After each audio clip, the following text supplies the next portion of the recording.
What's up guys, my name is Brandon and here are the 2021 M1 iPad Pro. So in this video, we're going to be unboxing both the 11-inch and the 12.9-inch along with the white Magic Keyboard. We're going to be comparing the screen size of these two, kind of tell you guys which one I think you should get. We're also going to do some benchmarks because we do also have one with 8 gigabytes of RAM and one with 16 gigabytes of RAM. So we'll talk about all of that and more along with my first impressions in this video. So just like my iMac unboxing, we're not going to waste any time. We're going to go ahead and get straight into the unboxing of these iPads. And by the way, if you guys missed that iMac unboxing, it is up in the cards and down in the description below. I did just upload that before this video. So anyways, we have the iPad Pros here. Again, I do have an 11-inch and a 12.9-inch. The 11-inch is the 5G equipped, and it's also the 1 terabyte variant, which means that it has 16 gigabytes of RAM versus the 12.9-inch right here, which I got in the 256 gigabyte variant Wi-Fi only, which has 8 gigabytes of RAM. So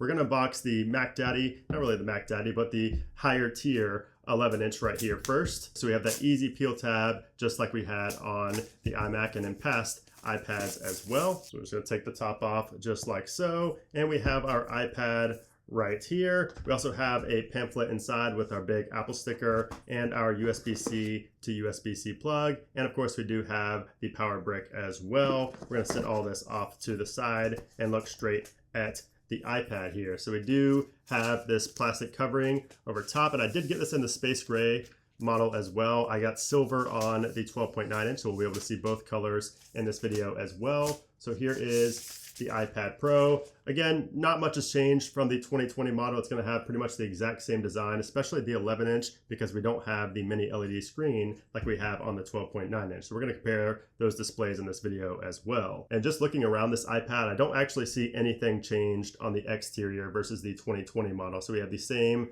4 speaker grills, 2 up top and 2 on the bottom right there. We do have some extra antenna bands right here because this is the cellular model, which does include 5G this year. So we're going to set this to the side for a second and unbox the 12.9-inch model now and then compare them. I will also compare these models, or at least the 12.9-inch model, to the 2020 version as well, side by side, to see if there's a difference in the screen. So let's go ahead and unbox this. So the unboxing experience is going to be the exact same. The exact same accessories are included in the box. The only difference in the 12.9-inch and the 11-inch model are going to be the display. Obviously the size of the display and also the Liquid Retina XDR, the mini LED display on the 12.9-inch model. That's what's going to make a lot of people convert from an 11-inch to a 12.9-inch this year, because the quality of the screen will be better. So we'll talk about that more later in this video. Let's go ahead and take this off. And you can see here, I did get this in the silver color, so you can see the difference in silver and space gray. And now we have the white Magic Keyboard, which does include a trackpad and a full keyboard. This is a must-have accessory for the iPad Pro in my opinion. It is pricey, but it is an absolute necessity in my opinion if you have an iPad Pro, no matter what you use that iPad Pro for. Wow, this is very white, and it kind of has me concerned about how it's going to handle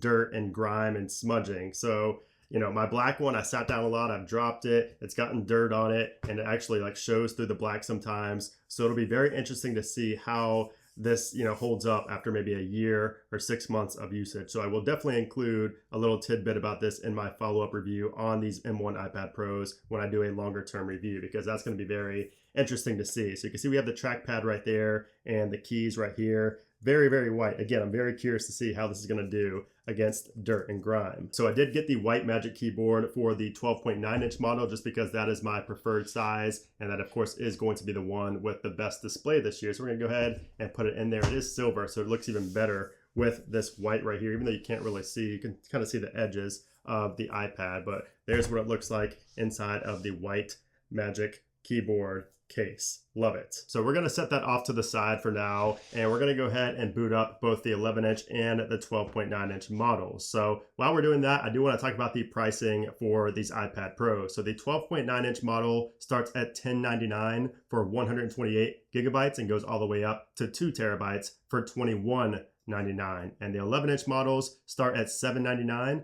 for 128 gigabytes, and it goes all the way up to 2 terabytes for $18.99. And you can also add 5G connectivity for an additional $200 on top. And wow, just from the startup screen, this white startup screen, I can actually tell the difference in the 12.9-inch and the 11-inch the screen, the quality of the screen, thanks to that Liquid Retina XDR display, the mini LED display on the 12.9 inch. So we'll have to wait and see how much more of a difference it makes with like the blacks and the colors. But from the whites alone, there's definitely a noticeable difference with the naked eye. And here we are on the next screen, and I can see a difference again. The white is just really shining through. The contrast is just deeper. I don't know, there's just something about it. It just looks so much better just right away. Now, don't get me wrong, the display on the 11 inch is good. It's just when you have these side by side, you can tell a difference and see that this mini LED display is superior. All right, so we're gonna go ahead through the setup process right here on the 12.9 inch model. So we're gonna select our country as United States. We do also have the quick start. So if you have another device nearby or your old iPad, you could just do a quick start and kind of transfer all the data over very easily with one press of a button pretty much to this new iPad. But I'm gonna set this up as a new one. So I'm just gonna set it up manually here. We're gonna go ahead and connect to my Wi-Fi. So we just have our data and privacy screen right here. We're just gonna continue on to that. Now we have Face ID, so we do want to go ahead and set up Face ID on the initial startup. So we're gonna go ahead to continue. And we have a new 120-degree field of view on the new iPads this year. So a much bigger field of view. So that front-facing camera, it's also 12 megapixels versus 7 megapixels on the 2020 model. So you're gonna be able to get more of your face in view without having to back the iPad up a ton. So I'm gonna do my second scan here for Face ID. Face ID is complete. Let's continue. We're gonna create a passcode. I'm just gonna use zeros for the sake of this video. And now we get the prompt to restore from a backup, like an iCloud backup or from a computer. But I'm gonna set mine up as new. So I'm just gonna do don't transfer apps and data. Now we need to sign in to our Apple ID. And now we have our Express settings right here. You can customize those if you want, but Express is honestly just the way to go. Just go to continue. And it says, keep your iPad up to date. We're gonna continue on that to automatically install software updates when they come. We have Apple Pay right here, so you can continue or set that up later. I'm gonna set mine up later in settings. And now we have Siri, so I do like using Siri, so I'm just gonna continue on this. Improve Siri and dictation. You can share your audio recordings to help improve Siri or dictation. I'm not going to, I'm just gonna do not now. Now we have screen time, which I do like using. It's the same as on the iPhone and the Mac, so we're just gonna continue on that. App analytics, if you want to share, with developers, crash logs and things like that, you can do so right here. I'm just going to do don't share. Then we have True Tone display. You can see what it looks like with and without True Tone display right there. So I actually like True Tone on, and I'm just going to continue. You can't change it right there, but you can change it later in settings. So now we get the option for light or dark mode. We don't actually get the option for auto right here on the startup screen like we did for the iMac, but we're just going to do it for light right now. And now we are done. It says welcome to iPad, and here we are on the home screen of the 2021 M1 iPad. So now I'm just going to set up the 11-inch model right here. Then we're going to compare the size and kind of just talk about the difference in screen size. So you can see here I have this quick setup I could do right there, so I can bypass the initial screen here on the 11-inch. So we're going to scan this right here, and man, just holding the 11-inch now, it feels so much smaller. I mean, when you think 1.9 inches, you don't really think that big. But like just holding the 12.9 inch and then going back to the 11 inch just seems tiny. I mean, I could just like manhandle this thing. Whereas the 12.9 inch I have to be careful with because it's so much heavier and just bigger in the hand. So really a big difference. But let's finish this up real quick, and then I'll talk about more of the differences and kind of which one I actually prefer. All right, so as for the size comparison, I definitely prefer the 12.9 inch myself, especially when it's in a Magic Keyboard like this. It really just feels like more of a laptop than an iPad, which I like. And especially when I'm like traveling, when I'm watching movies, or especially when I'm gaming, that bigger display is so much more necessary. Like with the 11-inch, I say only get the 11-inch if you maybe, take notes, if you use it a lot for schoolwork, if you do it for a lot of just basic things, web browsing, things like that. If you don't game on it, if you don't do any type of, professional work on it, if you don't do any type of creative work on it, then go with the 11-inch. It's so much lighter, it's so much smaller, and obviously, the screen of the 12.9-inch display is better this year, and it is noticeable when you have them side by side. But if you didn't have them side by side, you would not be able to tell a difference. The display on the 11-inch is more than enough for most people. But with that being said, there are definitely times where I wish I had an 11-inch model. I've been using the 2020 iPad Pro, and I only have that in a 12.9-inch model. And there have been several occasions where I wished it was lighter, I wished it was smaller, I wish I didn't need to lug all this around,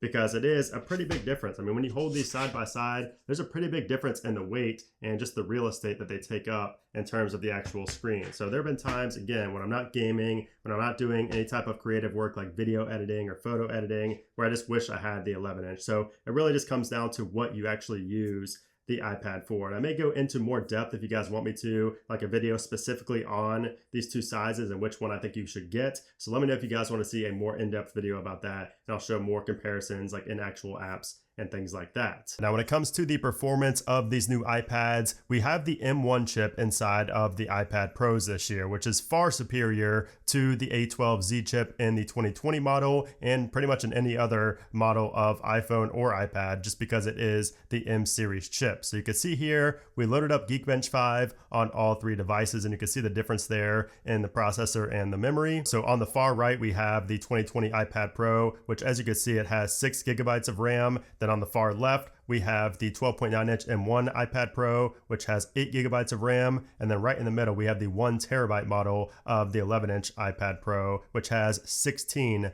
gigabytes of RAM. And take a look at these results. I mean, wow, the 2020 iPad Pro just got absolutely demolished, especially in that multi-core. It's almost double in the multi-core and significantly higher in the single core. And what's interesting is that the 8 gigabyte and the 16 gigabyte of RAM variants of the M1 iPad Pro scored almost even, which is kind of expected because RAM's really only going to make a difference when you have a lot of applications open or when you're adding a lot of layers to something in like a video editing or photo editing application. But when it comes to benchmarks or just raw speed, they're going to be exactly the same. But nonetheless, some very interesting results here. And if you guys want to see a more in-depth speed test and more about the 8 gigabyte versus 16 gigabyte of RAM iPads, let me know in a comment below. Now, when it comes to the quality of the display, of course, this year we have the new mini LED screen, which Apple is calling the Liquid Retina XDR, and that is only on the 12.9-inch model. The 11-inch model has the same display as the 2020 iPad Pro, which is still good, but obviously when we have mini LED, it's very close to like OLED quality without being OLED. So we're going to do some tests here to see if there's actually a big difference in the quality of these two. So we're going to go to this site right here, testcolor.com. Actually, just kidding. That was not the site I expected it to be. But anyways, we have a all white screen here. So we have white on white, and I want you guys to see the difference in the two right here when it comes to different colors. So we have white, just an all white screen right here, and it may be hard over video to see the difference, but the white is much more clear. It's much more clearly white and brighter on the Liquid Retina XDR display. And if we go to black, it's the same deal. And we are going to turn this all the way up as well. We're going to turn the brightness all the way up. And man, this display gets so bright on this Liquid Retina XDR display, this mini LED display. All right, so now let's talk a little bit more about the display comparison between the 11-inch and the 12.9-inch model, which does have that mini LED display. So I'm gonna watch a video on the 11-inch first, not side by side, because I feel like every time I do that, I can actually tell a difference, and it's kind of a bias thing. So I'm gonna watch this video, the same video in 4K on the 11-inch first, and then I'm gonna watch it on the 12.9-inch model and see if I can actually spot a difference in quality between the two. Okay, so wow, after watching this video, this 4K video on both devices, the 11-inch and the 12.9-inch, I honestly cannot tell a difference. And I think it's because I just didn't watch them side by side, and I wasn't able to nitpick like one little small thing that the Liquid Retina XDR display does better. I'm not sure if that's it or if there's just really a super minor difference between the two, but I myself could not tell a difference when watching a 4K video on the 11-inch and the 12.9-inch model. Now, granted, there were no real dark moments in this video, so the blacks may be much better, and I couldn't just tell, you know, from this specific video, but the overall colors and everything look pretty much the same. So I'm gonna go ahead and watch one more video, and I'm gonna have a lot more darks in this video. So I'm gonna try to find a video with a lot of shadows and a lot of dark points. Okay, so after watching that second video with a lot more darks and a lot more blacks in it, and it was also in HDR, so I compared HDR quality on both, and that's where you can really tell a difference in this mini LED display. So if you really want to future-proof yourself, definitely get the 12.9-inch model, just because, you know, if you plan on having this for 4 or 5 years, I'm sure by then a lot of videos are going to be shot in HDR on YouTube and Netflix, and a lot of these places, Apple TV, they're probably going to be in HDR, and a lot of them are now. So that's where you can really tell a difference, especially with that massive, you know, super impressive max brightness of 1600 nits when watching HDR content is just super impressive for this 12.9-inch model. Definitely the highest brightness of any iPad ever. So that is one thing to keep in mind, especially when it comes to future-proofing. So yeah, overall, the 12.9-inch model with that mini LED display is going to be superior when it comes to picture quality and video quality. But honestly, it's going to be really hard to tell a difference unless you're watching HDR content and you have the brightness turned all the way up. So if you do want to future-proof yourself, like I said, go for the 12.9-inch model. But, if you don't really care about that and you just want something that's still really good, just not the tip-top best, the 11-inch is going to be just fine. And again, if you guys want me to go more in depth with anything on the 11-inch versus the 12.9-inch, let me know down in a comment below. I might do a more in-depth video on these two. So yeah, guys, that is pretty much it for my dual unboxing of the M1 iPad Pros. Let me know what you guys think about these down in the comments below. Are you picking one up? Do you want to pick one up in the future? Let me know all your thoughts down there in those comments below. And if you guys enjoyed this video, I would appreciate if you gave it a thumbs up. And of course, make sure you subscribe so you don't miss my future iPad Pro content. I have a lot more planned with these guys right here. But anyways, guys, thanks again for watching, and I'll see you soon.